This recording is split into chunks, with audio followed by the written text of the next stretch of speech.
بسم اللہ الرحمن الرحیم. سامعین محترم، السلام علیکم ورحمۃ اللہ وبرکاتہ. جیسے کہ آپ حضرات کو معلوم ہے کہ ہم نے نورانی قاعدہ کی 5 تختیاں مکمل کی ہیں.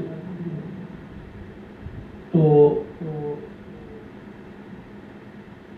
چوتھی اور 5ویں تختی، چوتھی تختی حرکات والی تختی یعنی زبر زیر پیش والی تختی تھی، بڑی زبر بڑی زیر اور اسی طرح سیدھی پیش. اور اس کے بعد تنوین والی تختی یعنی 2 زبر 2 زیر 2 پیش والی تختی یہ مکمل ہو گئی ہے. اب حرکات اور تنوین، یہ تینوں حرکات اور تنوین یعنی 2 زبر 2 زیر اور 2 پیش والی جو تختی ہم نے پڑھ لی ہے، ان کا مشق اب اس تختی میں شروع ہو گیا ہے. جیسے کہ آپ حضرات کو نظر آ رہا ہے کہ ان میں سے سب سے پہلے جو مصنف علیہ الرحمہ نے کلمہ ذکر کی ہے اور لکھی ہے وہ ہے ابداً. اس تختی کو ہم جوڑ کر بھی پڑھیں گے تاکہ جتنی بھی وہ حرکات کے ساتھ ہم نے حروف پڑھ لی ہے ان کا مشق ہو جائے تنوین کے ساتھ. تو چلو پڑھتے ہیں. تو ان میں سے پہلا جو حرف ہے، پہلا کلمہ جو ہے وہ ہے ابداً. اب ابداً کو، یہ ابداً جو ہے یہ روانگی کے ساتھ پڑھنا ہے. ابداً یہ روانگی ہے اس کی. لیکن اس کو جوڑ کر کس طرح پڑھا جاتا ہے تو چلو اس کو بھی پڑھ لیتے ہیں. حمزہ زبر آ. سب سے پہلے میں نے آپ سے پہلے بھی عرض کیا کہ الف کے اوپر جب زبر زیر پیش آ جائے یا جزم تو وہ الف اس کو نہیں کہتے بلکہ اس کو حمزہ کہتے ہیں. تو اسی طرح یہاں پر بھی وہ وہی بات ہے کہ یہاں پر الف کے اوپر زبر ہے تو اس وجہ سے اس کو ہم کیا پڑھیں گے؟ حمزہ زبر آ. اور اس کے بعد نیچے ایک نقطہ ہے تو جب شکل جیم کی نہ ہو تو میں نے عرض کیا تھا کہ وہ با، اس کو با کہتے ہیں. تو یہاں پر بھی جیم کی شکل نہیں ہے اور نیچے ایک نقطہ ہے تو کسی اور حرف کے سوائے جیم کے، لیکن جیم کی شکل کچھ اور طرح ہوتی ہے تو اس وجہ سے وہاں پر وہ جیم ہے لیکن یہاں پر یہ کیا ہے؟ شکل نہیں ہے اور نیچے ایک نقطہ ہے تو اس وجہ سے کیا ہے؟ با ہے. اب اس کو پڑھیں گے با زبر با. تو اب سب سے پہلے ہم ان دو حرف کو پڑھیں گے یعنی حمزہ زبر آ، با زبر با، آبا. اب ان دونوں سے جو مل کر بن گیا وہ ہے آبا آبا. تو اس کے بعد جو ہے تیسرا حرف ہم پڑھیں گے تو اس کے اوپر 2 زبر ہے تو اس کو پڑھیں گے دال 2 زبر دن، دال 2 زبر دن. اب ان تینوں سے پہلے 2 حرف سے آبا تو جب دن کو ساتھ ملا دیا دن تو بن گیا آبادن آبادن آبادن. تو یہ کلمہ یعنی اس سے بن گیا. ٹھیک ہے. اور اس کے بعد جو اگلا کلمہ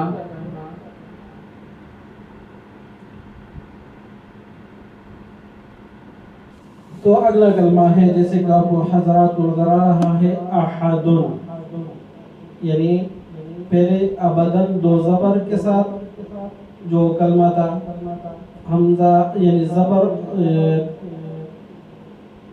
زبر اور دو زبر، یعنی صرف بڑی زبر اور دو زبر یعنی تنوین، اس کے ساتھ جو آپ نے سن لیا.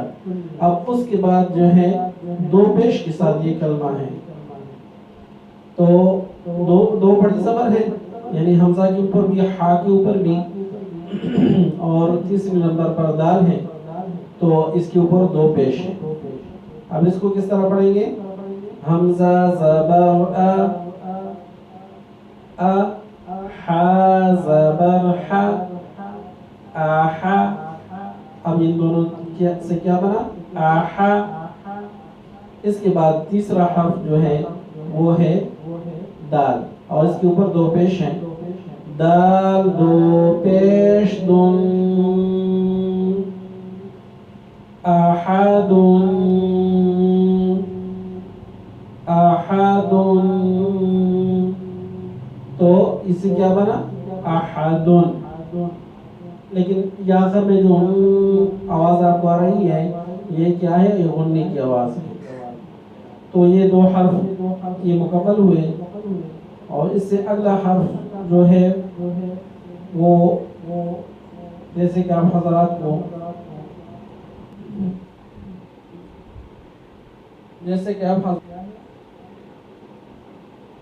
آخاذہ. کیا ہے؟ آخاذہ. حمزہ زبر ا، خا زبر خا، آخا، اور زال کے اوپر بڑی زبر، زال زبر ذا، آخاذہ. پہلے دو سے آخا، اور تیسرے نمبر پر زال کے اوپر زبر، زال زبر ذا، آخاذہ. ٹھیک ہے. تو یہ تیسرا کلمہ جو تھا جیسے کہ آپ حضرات کو نظر آ رہا ہے یہ بھی مکمل ہوا. اور اس کے بعد جو اگلا کلمہ ہے وہ آپ کو نظر آ رہا ہے، وہ کیا ہے؟ وہ ہے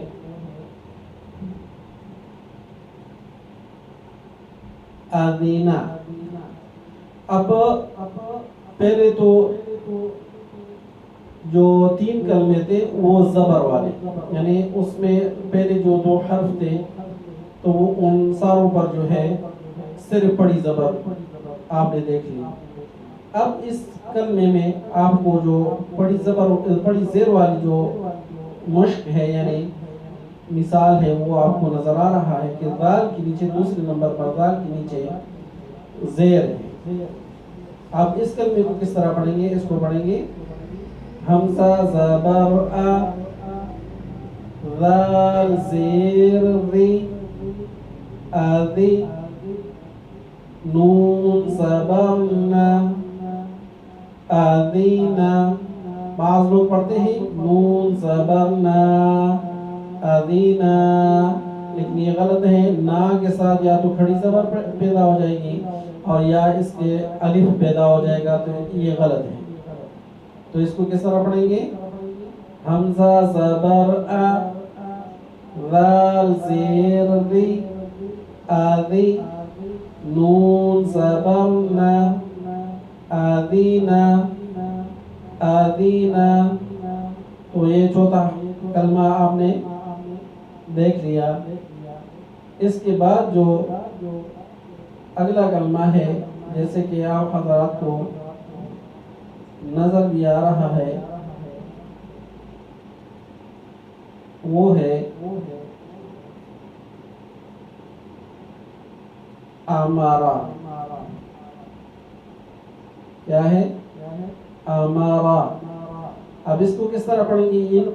اس کلمے پر تینوں حرف پر بڑی زبر ہے.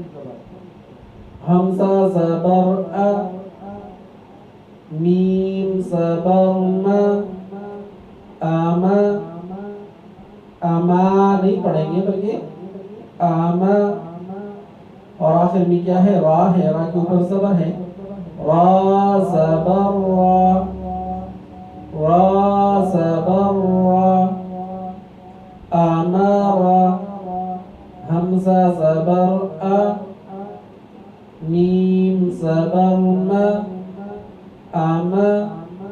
را زبر را، امارا امارا. تو یہ امارا یا اس سے پہلے جو ابداً اور دوسرا کلمہ احدن تھا، تیسرا کلمہ اخذا اور چوتھا کلمہ جو تھا آدینا اور یہ پانچواں کلمہ امارا. یہ جو ابداً اور احدن اور اخذا یہ جو پڑھنا ہے یہ اس کو روانگی کہتے ہیں، یعنی روانگی کے ساتھ کلمے کو پڑھنا. لیکن جو ہم پڑھ رہے ہیں جیسے کہ آپ حضرات کو نظر آ رہا ہے کہ حمزہ زبر ا، میم زبر ما، تو ہم اس کو پڑھتے ہیں آما، پھر اس کے بعد را زبر را، امارا. تو یہ جو ہم نے حمزہ زبر آ، میم زبر ما اور را زبر را یہ جو ہم نے پڑھ لیا اس کو کہتے ہیں جوڑ کر پڑھنا. ٹھیک ہے، تو ہم انشاءاللہ اس تختی کو جوڑ کر بھی پڑھیں گے اور روانگی کے ساتھ بھی پڑھیں گے اور اس کو اچھی طرح یاد کر لیں تاکہ انشاءاللہ تعالی جو انشاءاللہ قرآن مجید جب ہم شروع کریں گے تو اس میں آپ کے لیے آسانی ہو. تو اب تک کے لیے اتنا ہی کافی ہے. آپ حضرات سے گزارش ہے جن حضرات نے میرے اس چینل کو سبسکرائب نہیں کیا تو سبسکرائب کر لیں اور ویڈیو کو لائک کریں اور شیئر بھی کریں تاکہ دوسروں کو بھی اس کا فائدہ پہنچتا رہے. تو دعا میں اپنی یاد رکھیں. وآخر دعوانا ان الحمد للہ رب العالمین.